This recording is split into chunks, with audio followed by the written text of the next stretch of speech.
Hello, Don in London, January 21st, 2009, my second video. I felt about laughing at the end of the last one simply because I lost my place. And that's good. It means that you probably just see me as I am, which is the right way. So, today, I'm still dropping things. I'm dropping the daily reflections. I stuck it out on the right page for the 21st, yeah. My video is all about recovery from addiction to either substance or behaviour, and some days I seem a bit disorganised, and maybe there is a certain mild dementia going on inside my head. And part of it is to do with going to a good meeting of AA last night, where people shared the truth of how they are today, and how life has been changed or transformed by just being sober one day at a time. So what helps me keep sober? Simply the fellowship of Alcoholics Anonymous, partly my family, community, society, civilization, good conscience, God, and you name it, anything that rattles along in a sort of sober offering. So here are my videos all about recovery, and I've been looking at the big book. That's the big book of AA, Alcoholics Anonymous, the big blue book. It's not so big as it used to be, because they used to put it on rag paper, which was cheaper, and that's why it got the title Big Blue Book or Big Book. It was not because it's a big book about God, although God is mentioned quite substantially in it. And it caught my eye this morning because I was doing some stuff on anonymity in sanctuary, which is what I think and feel is absolutely right in AA. And the spiritual foundation of my life is about truth and believing in what I know to work in terms of recovery and making life okay, or living life okay, just living and experiencing what is going on. And the reason why I do dip into this one is because it is really full of stories about how people got sober. And there's the first story is called Bill's story, and that's Bill Wilson, co-founder of AA. He had some difficult times with booze, like me. I couldn't stop. And in the powerless mode, if you like, step one of the program, which says we are powerless over alcohol and life is unmanageable, especially unmanageable if we're drinking. We have no control. We've lost control completely. But also powerlessness over alcohol, people, places and things, or sort of levels everything out to the same size on the playing field, including me. Because if I try and judge the rest of the world in what it's doing, I'm not actually taking care of business with myself, and I'm probably trying to blame or suggest that either things are bigger or smaller than I am. But if I just take it as a sort of level playing field, very much the American way, and I guess that for the founders being American, it helped quite a lot in that respect. But you know, things jump out at you after a few years when you've been in recovery, and things are to do with a higher power. And a power greater than me is the one, you bet, all around me all the time. It's called nature and providence, the universe, and bigger things which happen to me, which are to do with truth. As Gandhi said, God is truth. So, you know, I'm getting to understand how my higher power helps me. And that's connected to my good conscience, the good conscience we all have. And the collective good conscience is certainly my higher power. And if that's plugged into God in some way or other, all to the good. So I'm not in denial of anything, really. I just don't know everything. So it's not that ignorance is bliss, but it gives us lots to learn. And that's called life experience. So when it says in here, I had always believed in a power greater than myself, I'd often pondered these things. I was not an atheist. Few people really are, for that means blind faith in the strange proposition that this universe originated in a cipher and aimlessly rushes nowhere. My intellectual heroes, the chemists, the astronomers, even the evolutionists, suggest vast laws and forces at work. Despite contrary indications, I had little doubt that a mighty purpose and rhythm underlay all. And we only have to see it, looking up at the stars, that there is a mighty rhythm and purpose going on, even if we don't understand it. I'll leave that for now, because it's covering what I did in the last video.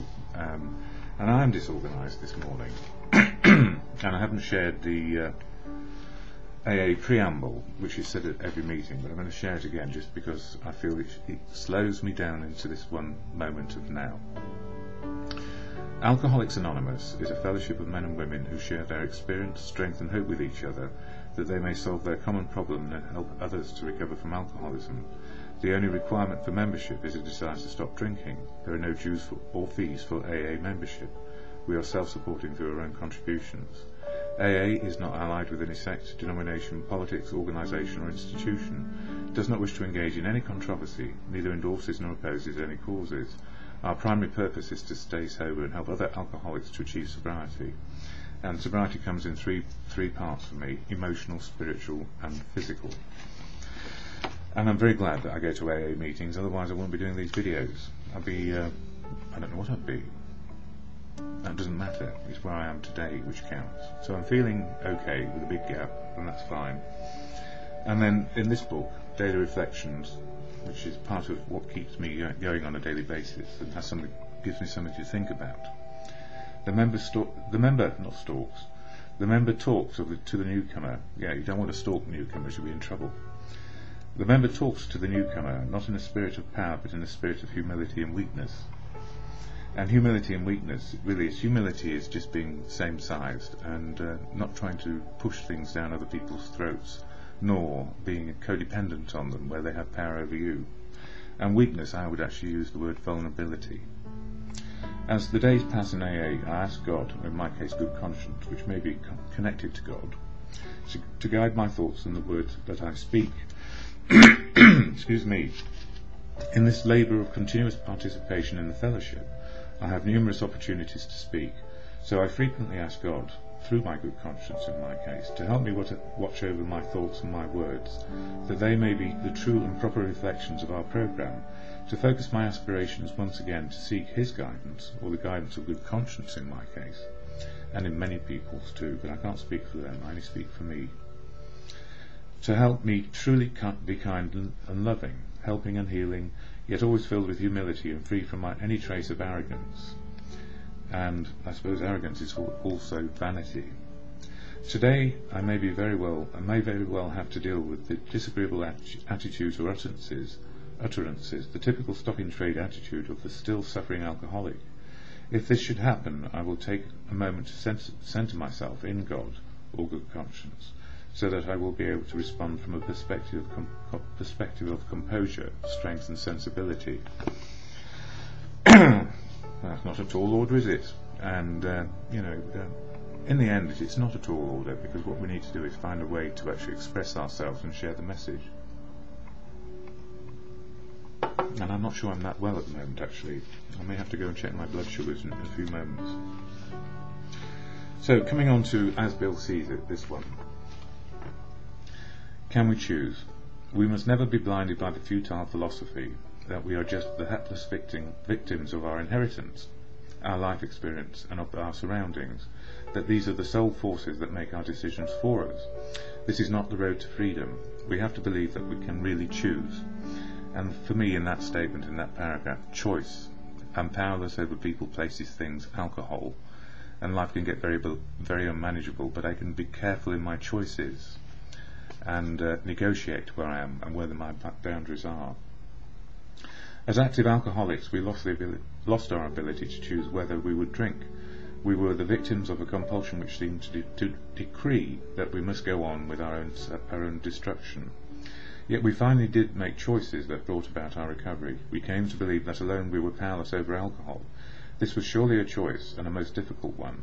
We came to believe that a power could restore us to sanity when we became willing to practice AA's 12 steps, and it's in the practice of the steps that we actually make recovery happen. In short, we choose to become willing, and no better choice did we ever make. And for me, the can we choose bit, life is about choices in the moment, and we are better able to make those choices often if we pause long enough to know what is going on. And it's not just about us. And when we make a choice to accept powerlessness over people, places, things and alcohol, we get our choices back. The choices we have which are right-sized for the environment in which we live. So for me, I always say the Serenity Prayer at least once or twice or a dozen times a day. God, grant me the serenity to accept the things I cannot change, courage to change the things I can, and the wisdom to know the difference. Simply, it can be simple choices with enough wisdom chucked in there to make it work.